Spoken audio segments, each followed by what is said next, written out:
नमस्कार, दृष्टि आईएएस के special to the point programme में आपका स्वागत है। हमारे वीडियो अंग्रेजी में देखने के लिए फॉलो करें हमारा ही दूसरा यूट्यूब चैनल दृष्टि आईएएस इंग्लिश। आज का टॉपिक है ब्रह्मांड और जलवायु। सबसे पहले बात करते हैं ब्रह्मांड की। ब्रह्मांड से जुड़ी कुछ शब्दावलियों पर एक नज़र डालते हैं। खगोलीय पिंड। खगोलीय पिंड का अर्थ होता है सूर्य, चंद्रमा और वे सभी पिंड जो रात में आकाश में चमकते हैं। तारा, गैसों से बने खगोलीय पिंड जिनकी अपनी ऊष्मा और प्रकाश होता है। नक्षत्र मंडल यानी तारों के विभिन्न समूह जैसे अर्सा मेजर या बिग बेयर, सप्तर्षि इत्यादि। ध्रुव तारा की बात करें तो पृथ्वी से दिखने वाले तारामंडल का सबसे प्रकाशमय तारा ध्रुव तारा है। यह पृथ्वी से लगभग 434 प्रकाश वर्ष दूर है।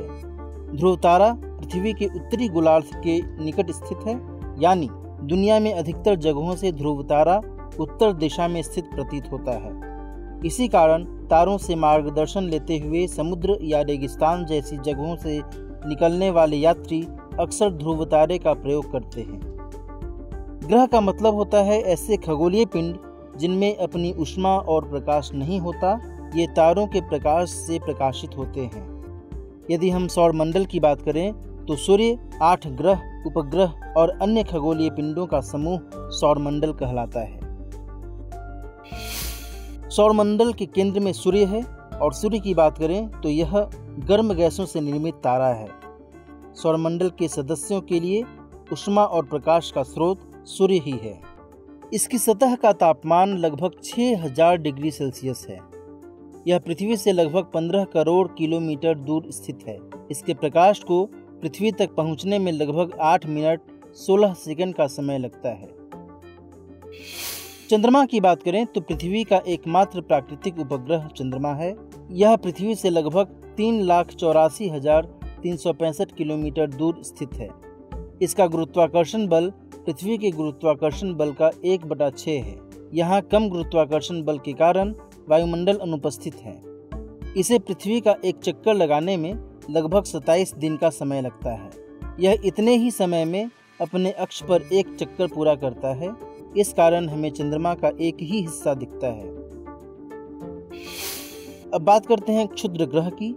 ये मंगल और बृहस्पति की कक्षाओं के बीच पाए जाने वाले असंख्य छोटे पिंड होते हैं जो सूर्य के चारों ओर चक्कर लगाते हैं। ये मुख्यतः ग्रहों के ही टूटे हुए भाग होते हैं। फोरवेस्टा प्रमुख क्षुद्र ग्रह है। धूमकेतुओं की बात करें तो आकाशीय धूल कण, गैस, बर्फ आदि पदार्थों से निर्मित आकाशीय पिंड जो सूर्य की परिक्रमा करते हैं धूमकेतु कहलाते हैं। सूर्य के निकट आने पर वाष्पीकरण के कारण इनमें हेड और टेल का निर्माण होता है। टेम्पल 1, हेल-बॉप, हैली, फोप्स कुछ प्रमुख धूमकेतु हैं। वहीं उल्का पिंड की बात करें तो सूर्य का चक्कर लगाने वाले पत्थरों के छोटे छोटे टुकड़े उल्का पिंड कहलाते हैं। ये पृथ्वी के नजदीक आने पर घर्षण के कारण गर्म होकर जल जाते हैं, जिससे चमकदार प्रकाश उत्पन्न होता है। इनके गिरने से कभी कभी पृथ्वी पर गड्ढे बन जाते हैं। यदि आकाशगंगा की बात करें तो यह करोड़ों तारों, बादलों और गैसों का समूह है। सौरमंडल इसका एक भाग है। बात करते हैं यहीं पर पृथ्वी की। सौरमंडल का यह एकमात्र ग्रह है जिस पर जीवन है। पृथ्वी की गतियां 2 प्रकार की होती हैं। पहली घूर्णन यानी रोटेशन। पृथ्वी का अपने अक्ष पर घूमना घूर्णन कहलाता है। इसके एक चक्कर में 24 घंटे का समय लगता है। पृथ्वी की इसी दैनिक गति के कारण दिन और रात होते हैं। दूसरी गति है परिक्रमण यानी रिवॉल्यूशन। पृथ्वी का सूर्य के चारों ओर दीर्घवृत्ताकार कक्षा में घूमना परिक्रमण कहलाता है। के लिए पृथ्वी के एक वर्ष को 365 दिन का माना जाता है, जिसमें 6 घंटों को नहीं जोड़ते हैं।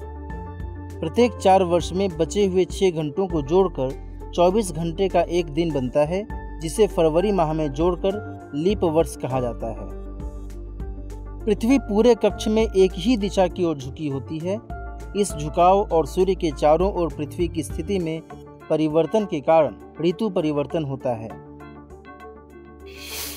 यहीं पर बात करते हैं ग्रीष्म अयनांत यानी समर सोल्स्टिस की। 20 या 21 जून को उत्तरी गोलार्ध में सूर्य की किरणें कर्क रेखा पर लंबवत पड़ती हैं। इस अवधि में दिन सबसे लंबा और रात सबसे छोटी होती है। शीत अयनांत यानी विंटर सोल्स्टिस की बात करें तो 21 या 22 दिसंबर को दक्षिणी गोलार्ध में सूर्य की किरणें मकर रेखा पर लंबवत पड़ती हैं। इस समय दक्षिणी गोलार्ध में लंबे दिन और छोटी रातों वाली ग्रीष्म ऋतु होती है। विषुव यानी इक्विनॉक्स की बात करें तो 21 मार्च और 23 सितंबर को सूर्य की किरणें विषुवत वृत्त पर सीधी पड़ती हैं। इसलिए दोनों गोलार्धों में दिन और रात बराबर होते हैं, जिसे विषुव कहा जाता है। 23 सितंबर को उत्तरी गोलार्ध में शरद ऋतु होती है, जबकि दक्षिणी गोलार्ध में वसंत ऋतु होती है। 21 मार्च को इस स्थिति की विपरीत स्थिति बनती है। यहीं पर बात करते हैं पृथ्वी की आंतरिक संरचना की।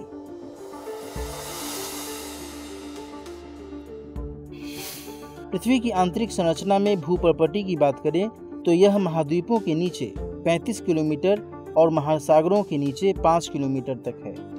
मुख्यतः सिलिका और एल्यूमिना जैसे खनिजों की मौजूदगी के कारण इसे सियाल कहा जाता है। महासागरों की पर्पटी में सिलिका और मैग्नीशियम होने के कारण इसे सीमा कहा जाता है। यह पर्पटी ग्रेनाइट और नीस जैसी अम्लीय चट्टानों से निर्मित होती है। भूपर्पटी में पाए जाने वाले विभिन्न तत्वों की मात्रा की बात करें तो ऑक्सीजन 46.8%, सिलिकॉन 27.7%, एल्यूमिनियम 8.1%, लोहा 5.0%, कैल्शियम 3.6%, सोडियम 2.8%, पोटेशियम 2.5% और मैग्नीशियम 2.0% है। पृथ्वी की दूसरी महत्वपूर्ण परत मेंटल है। यह पर्पटी के नीचे 2900 किलोमीटर की परत है। यह सीमा, बेसाल्ट और ग्रेबो जैसी बेसिक चट्टानों से निर्मित होती है।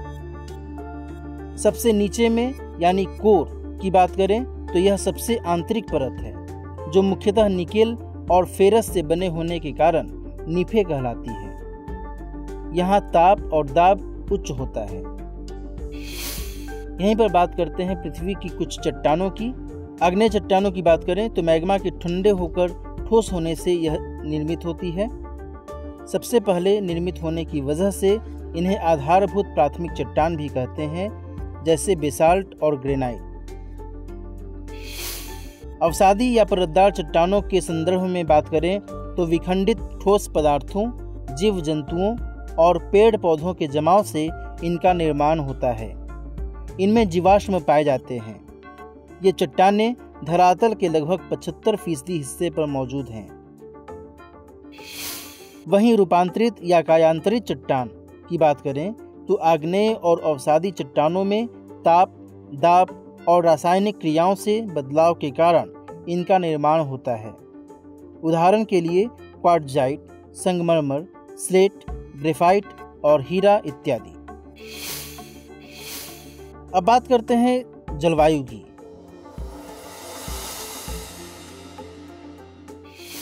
जलवायु में वायुमंडल के संगठन और संरचना की बात करें तो पृथ्वी के चारों ओर हजारों किलोमीटर की ऊंचाई पर फैला आवरण वायुमंडल कहलाता है।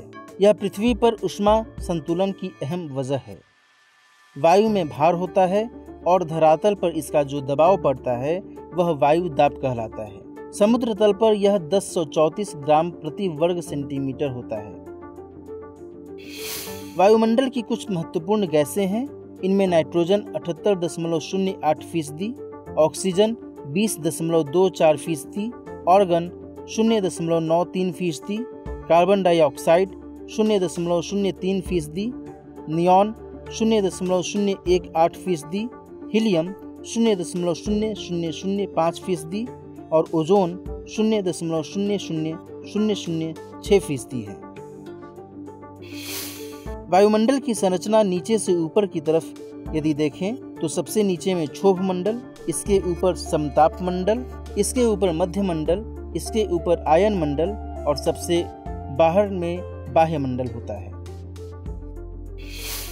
सूर्यातप को प्रभावित करने वाले कारकों की बात करें तो सूर्य की किरणों का आपतन कोण, सूर्य के प्रकाश की अवधि, सूर्य से पृथ्वी की दूरी में अंतर, सौर विकिरण की मात्रा में भिन्नता और वायुमंडल की पारदर्शकता यानी ट्रांसपेरेंसी ऑफ एटमॉस्फेयर सूर्यातप को प्रभावित करने वाले महत्वपूर्ण कारक हैं। आगे बात करते हैं वायु दाब की।